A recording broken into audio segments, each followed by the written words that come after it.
गे माई कवन मास बसेलु धाम विंध्याचल, कवन मास मई हर दुआर। गे माई कवन मास बसेलु कमरु कमाख्या, जगवा के करेलु धार। गे माई जगवा के करेलु धार।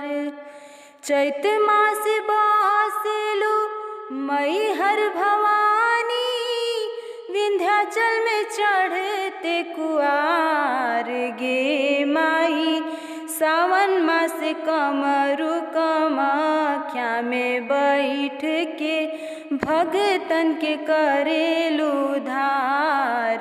गे माई सावन मास कमरु कमाख्या में बैठ के, भगतन के करेलु धार।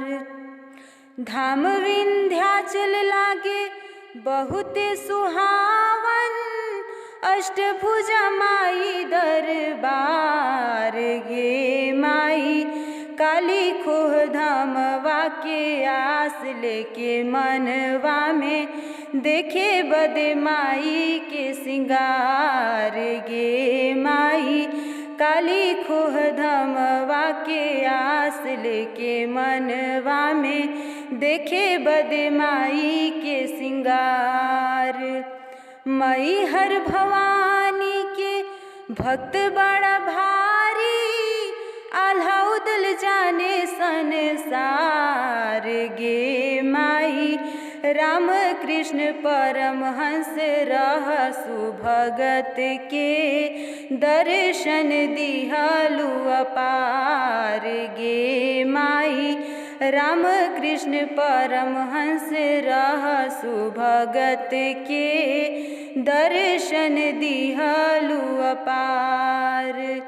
सुकुल अनुज के असरा लगल बा, कब होई हमरो उद्धार।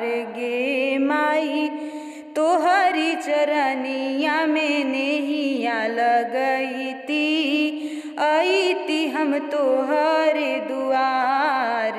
गे माई तोहरी चरनिया में नेहिया लगईती, अईती हम तोहरे दुआर।